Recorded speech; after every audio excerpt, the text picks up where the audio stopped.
చక్కని వాక్యం ఇచ్చిన సోదరులు గారికి వందనాలు తెలియజేస్తున్నాను. కొన్ని హెచ్చరిక మాటలు మనం ధ్యానించిన తర్వాత మరి వాళ్ళలోనికి మనం ప్రవేశిద్దామండి. ఒకసారి చదవబడిన వాక్యం అని చెప్తున్నాను కదా. కీర్తన గ్రంథము 40వ కీర్తన 1-2 వచ్చిన వీళ్ళందరూ ఇంకా చదివారు కదా. 40వ కీర్తన 1-2 వచ్చిన చూసేయండి. ఒక 2 నిమిషాలు వ్యతిరేక మాటలు తీసుకొని మరి తీసుకుందాం.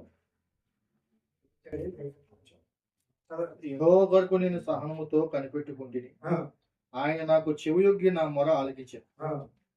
నాశనకరమైన గుంటలో నుండి చికటగల దొంగ ఊపుల నుండి ఆయన నన్ను పైకెత్తును. నా పాదములు బండ మీద నిలిపి నా అడుగులు స్థిరపరిచాను. దేవుడు అంట ఎవరిని ఎక్కడి నుండి రక్షించాడు? ఏమండి, ఎవరిని ఎక్కడి నుండి రక్షించాడు? ఒక గుంటలో పడిపోయిన నాశనకరమైన ఊబిలో ఉండి పడిపోయిన ఒక భక్తుడిని తీసుకొని పైకి లేపాడు కదా, బండ మీద స్థిరపరిచాడు. మంచిదే. మరి నాశనకరమైన ఊబిలో నుండి దేవుడు పైకి నడిపాడు కదా. మరి ఇంతకీ నాశనకరమైన ఊబి ఏంటి? ఆయన మామూలుగా నాశనకరమైన ఊబిలో పడ్డాడు. కానీ బైబిల్ చెప్తున్న ఒక భయంకరమైన ఒకటి ఉందండి. దానిలో బైబిల్లో భయంకరమైన మనకి చెప్తున్నాడు. అసలు మనం ఎక్కడికి వెళ్ళిపోతున్నామో చనిపోయిన తర్వాత అనే దాని గురించి బైబిల్ చెప్తుంది. ఇదే కీర్తన 49వ కీర్తన 14వ వచనం. 49వ కీర్తన 14వ వచనం. వారు పాతాళములో మందగా కూర్చోబడుతురు, మరణం వారికి కాపురేయును, ఉదయం యథార్థవంతులు వారిని నిలుదురు, వారి స్వరూపంలో నివాసం లేని వారి పాతాళంలో క్షేమము అని చెప్పి చదువుతున్నాం. అంటే ఆ ఊబి, నాశనకరమైన ఊబి ఏంటంటే ఏమండి? నాశనకరమైన ఊబి ఏంటండి? పాతాళం. చనిపోయామంటే మన కళ్ళు మూసామంటే ఎక్కడ ఉంటాం? మన చెప్తున్నట్టు రంభా ఊర్వశులతో మేడకంతో డ్యాన్స్ వేయం. ఎక్కడ ఉంటాం మనం? డ్యాన్స్ లే ప్రోగ్రామ్ ఏముంటాం అండి? మన శివరాత్రి కదా, ప్రభలు కట్టుకొని చక్కగా ఊరిలో తిరణాలు చేస్తూ ఉంటారు. వస్తాయి కదా, ఎంత పండగ మూడు, అంతా ఎంజాయ్ మూడ్లో ఉంటాం అందరూ. కానీ దేవుడు హెచ్చరిస్తున్నాడు, ఆ పాతాళములు పడ్డావంటే ఇక నీకు ఏమి లేదురా బాబు అన్నాడు వాక్యం ద్వారా. పాతాళము ఊబి, మరణం అంట కాపురిగా ఉంటుందంట. ఒక్కసారి జారి పడ్డామా ఆ ఊపి నుండి ఎవరు బయటికి రాలేరు.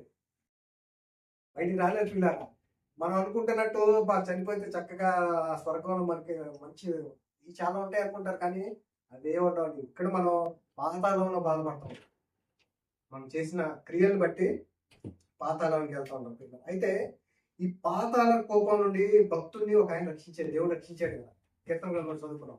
మరి దేవుడు రక్షించినప్పుడు మరి ఆ దేవుడు రక్షించడానికి అర్హత ఎవరిని రక్షిస్తాడు? రక్షింపబడటానికి అర్హత ఏంటి మనకి అని ఆలోచిస్తే ఒకసారి జకర్యా గ్రంథము 781 పేజ్ నెంబర్ 781 పేజ్ నెంబర్ జకర్యా గ్రంథము 9వ అధ్యాయము 11. జకర్యా గ్రంథము 9వ అధ్యాయము 11. నీవు చేసిన నిబంధన రక్తమును బట్టి తాము పడిన నీరు లేని గోతిలో నుండి చెరపట్టబడిన నీ వారిని నేను విడిపించును. చూడండి, ఆ గోతిలో నుండి రక్షింపబడటానికి అర్హత ఏముందంట? నిబంధన రక్తం అంట. ఎవరైతే ఆ నిబంధన రక్తం కింద ఉంటారో ఆ నిబంధన రక్తాన్ని బట్టి ఆ గోతిలో పడిన వాడిని రక్షిస్తారు. ఇప్పుడు చెప్పండి, గోతిలో నుండి రక్షించడానికి కారణం ఏంటండి? నిబంధన రక్తం. అవునా? మరి నిబంధన రక్తము ఇంకా ఏం చదువుతున్నాడు? నీరు లేని, చదవండి ఒకసారి, నీరు లేని గోతి అంటారు. ఆ గోతిలో ఏముండవంట? నీరు అంటే నిజంగా నీరుండవా గోతిలో? పాతలో నీరుండవా? పాతలో చెప్పాలి. పాతలో నీళ్ళు ఉంటాయి లేవా తాగటానికి? ఉంటాయా లేవా? ఒకసారి లోకాసు వార్తకి వెళ్దాం. పాతాళంలో ఉన్న ఆయన, పాతాళంలో ఇప్పుడు లైవ్ లో ఉన్న ఆయన బాధపడతా చెప్తున్నాడు, అసలు అక్కడ ఏముంది అనేది చెప్తాడు. అది ఒక్కసారి చదువు. ఎందుకంటే ఇవన్నీ చనిపోయిన తర్వాత మనం వెళ్ళే లోకాలు ఎక్కడికి వెళ్ళాలో అని చెప్పి బైబిల్లో దేవుడు యేసుక్రీస్తు ద్వారా హెచ్చరిస్తున్నాడు పిల్లలు. మాటలు తన యొక్క వాక్యం ద్వారా ఈరోజు మనకి తెలియజేస్తుంది. లోకాసు వార్త 16:25 వచ్చిన. లూకాసు వార్త 16:25 వచ్చిన. అందుకు అబ్రహాము కుమారుడా, నీవు నీ జీవిత కాలం అంటూ నీకు ఇష్టమైన సుఖాన్ని అనుభవించితివి, అలాగనే లాజరు కష్టం అనుభవించడని జ్ఞాపకం చేసుకోను. ఇప్పుడైతే వాడు ఇక్కడ నెమ్మది పొందుతున్నాడు, నీవు యాత్ర పడుతున్నావు అని చెప్పి ఇక్కడ తన దాహానికి ఇమ్మని చెప్పి ఒక మాట అంటారు చదివితే 24 వచ్చిన. తండ్రి అయిన అబ్రహామా, నా ఎందుకు కనికరపడి తన వేలుకలను నీళ్ళల్లో ముంచి నా నాలుకను చల్లార్చుటకు లాజరుని పంపుము అని చెప్తాడు. ఎన్ని నీళ్ళు కావాలంటే ఆయనకి? ఏమంటే ఎన్ని నీళ్ళు అంటే అక్కడ నీళ్ళు ఉంటాయా? నీళ్ళుంటే ఈయన ఎందుకు అడుగుతాడు? ఇక్కడ వాటర్ ఉంటే ఈ ధనవంతుడు ఎందుకు అడుగుతాడు? నాకు నీళ్ళు అంటే ఒక బిందె నీళ్ళు అడగట్లా, ఒక గ్లాస్ నీళ్ళు అడగట్లా. ఎన్ని నీళ్ళు అడుగుతున్నాడు? 7 గ్లాస్ లో ముంచితే ఎన్ని వస్తాయి నీళ్ళు? గ్లాస్ లో ముంచితే నీళ్ళు ఒక చుక్క. ఆ చుక్క తీసుకొచ్చి అక్కడ ఏమంటున్నాడు? 4 వేయమంటాడు. అంటే ఎంత భయంకరమైన స్థితిలో ఉన్నటువంటి ధనవంతుడు. అందుకే భక్తుడు జకర్యా గ్రంథంలో ఏమంటున్నాడు? నీరు లేని గుంటలో అని చెప్పి చెప్తాము. ఆలోచించండి పిల్లరా, నీరు లేని గుంటలో. ఇక్కడంటే దుబాయ్లో పెట్రోల్ వాటర్ ఒకటే కాస్ట్, అంతేనండి? పెట్రోల్ వాటర్ ఒకటే కాస్ట్. మరి ఇక్కడైతే కొనుక్కుంటున్నాం నీళ్లు, మరి అక్కడ కొనుక్కోడానికి ఏం లేవు, అసలు నీళ్ళు దొరకవు అక్కడ. అట్లాంటి భయంకరమైన గుంటలు, ఆ పాతాళమైన గుంటలో మనం పడిపోకుండా పడిపోతున్నా. ఇప్పుడు ఎవరైతే యేసుక్రీస్తు వారి రక్తం ద్వారా మరి అవకాశం ఉంది. ఇందాక నిబంధన రక్తాన్ని బట్టి వారిని దేవుడు రక్షిస్తాడు. ఆ నిబంధన రక్తమే ప్రియులారా ఈరోజు మనం ఒకసారి ఆ నిబంధన రక్తం ఏందో ఒకసారి చూద్దాం ప్రియులారా. నిర్గమకాండం 24:7 ముగిచేస్తాను, అయిపోయింది. నిర్గమకాండం 24:7 24:7